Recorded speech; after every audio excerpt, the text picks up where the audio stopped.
welcome sa Thirst 2.0 na kung saan ay mapapakinggan ninyo ang mga trending topics sa politics, issues sa showbiz. Kaya naman kung hindi pa po kayo nakaka-subscribe, i-subscribe nyo na po yan, and please pakisama naman ang notification bell para lagi po kayong updated sa mga balitang napapanahon.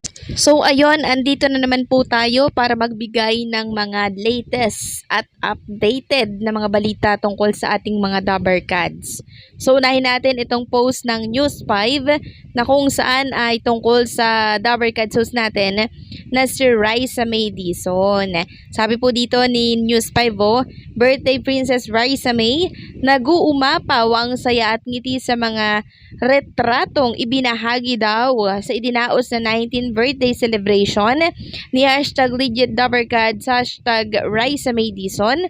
Ang birthday party ni Raisa ay personal ding inorganize ng kanyang co-host sa #Itbulaga na si Maine Mendoza. Naging special din ang surprise para kay Raisa nang siya ay batiin ng P-pop superstar na #SB19.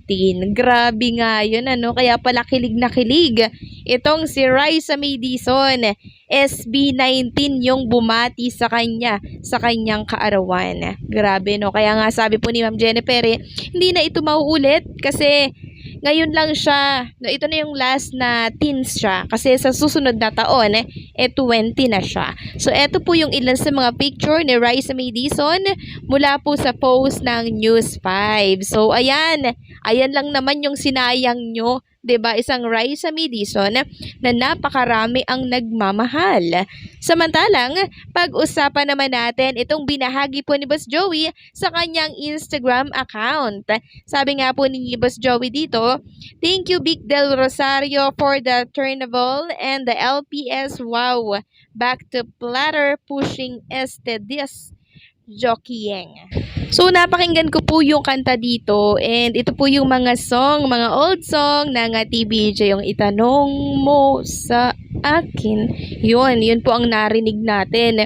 And sabi nga po ni Boss Joey, itanong mo sa akin, sinagot niya, syempre kayo. Kayo daw yung mahal ni Boss Joey. Grabe nga yan, Boss Joey, no? And nakakatuwa lang na muling marinig itong mga old song ng ating mga Dabarkads. Kahit na matatagal na yung song nila, parang, alam nyo yun, nakakasabay po sa uso. Hindi siya lumang-luma, kundi nakakasabay sa uso. No? Yun po yun, yung nakagandahan doon. Samantalang, itong isang singing queens naman natin ay nasa bakasyon.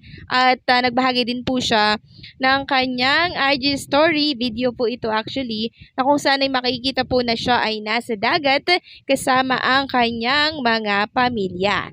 Samantalang itong fans club naman ni Atasha Mulak ay patuloy na tumutulong at nagbibigay ng kasiyahan sa mga bata sa pamamagitan po ng pagbibigay ng mga school supplies, mga pagkain tulad ng Jollibee, no? Jollibee na kung saan ay ni-endorso nitong si Atasha Mulak. Sabi nga po dito, Atasha Global Food and School Supplies Drive, Food Love Inspire. June 23, 2024, Pantok Elementary School, Pantok, Narvacan, Ilocos. Malabo po kasi yung iba Narvacan, Ilocos. So nakakatuwa lang kasi itong fans club ng isang Atasha Mulak ay marami po ang natutulungan na mga bata, no? Talaga namang tingnan nyo yung mga itsura nila. Ang saya-saya po nila sa natanggap mula po sa fans club ng isang Atasha Mulak. Sabi nga dito, huge big thank you to Jollibee for another successful food and school supplies drive. Atasha Global and Mary Rose Kalura-Kabusora. So, ayan po yung mga nagbibigay po ng mga tulong, no, and school supplies sa mga bata. Sabi pa dito, sa nirepost ni Atasha Mulak, to each child there is no small or big gesture. Simple things makes them the happiest. Thank you Atasha Mulak and Jollibee. So nakaka-proud lang talaga, no, ang isang Atasha Mulak. Biruin nyo yun, Wala pa po siyang 1 taon dito po sa showbiz industry, pero ang laki na po ng naitulong niya, ang laki na po ng nagawa niya. Biruin nyo, may fans club na agad si Atasha Mulak na kung saan talaga namang namumudbod ng mga tulong, school supplies, pagkain sa mga kabataan, sa mga bata, no? Itong simpleng ginagawa po nilang to sa mga bata, napakalaking tulong na po niyan at kakaibang ligaya po ang naidudulot niyan sa mga bata na nabibiyayaan po nila ng tulong, school supplies at mga pagkain. So nakaka-proud, nakakataba ng puso na merong ganitong mga fans club na talagang ang kanilang goal ay tumulong, maiparating yung kanilang taos-pusong pagmamahal sa mga batang ito kahit hindi po nila kaano-ano. Samantalang pag-usapan naman natin ang tungkol po dito sa isang host ng Itbulaga, walang iba kundi po si Bossing Vic Soto. So confirm po ito mula po mismo ito kay Pauline Luna Soto, nagdesisyon muna si Bossing Vic na umalis muna, So ito po ay kanina lamang pinost ni Pauline Luna Soto. Si Bossing Vic Soto po ay Paalis siya kasama po ang kanyang pamilya, si Tali, and this time kasama na po si Baby Mochi. So kitang-kita nyo naman po yung mga bagahe nila, ang lalaki po. And sa likod makikita natin si Bossing Vic Soto na kinuha niya po yung bagahe niya. Kinuha niya yung bagahe niya po para dalhin na nila doon sa, siguro hand carry lang to, ewan ko ba. So ayan po, paalis po siya, hindi ko palang alam. Hindi ko palang alam kung saang bansa po sila pupunta para magbakasyon. And hindi ko rin alam kung kailan po ang balik nila.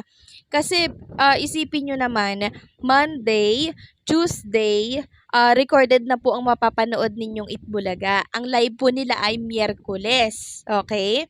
So, possible na baka wala pa rin si Bossing Vic Soto sa live kasi nasa bakasyon po siya, 'di ba? So antayin na lang natin, baka 2 days lang naman itong vacation nila, pero yung bagahe nagsasalita Parang matagal-tagal mawawala si Bossing Vic, siguro sabihin nating 1 week ganyan. So antayin na lang din natin bakasyon lang naman 'yan at pagpapahinga lang 'yang ginawa niya kasi ang haba ng panahon, walang pahinga si Bossing Vic, no?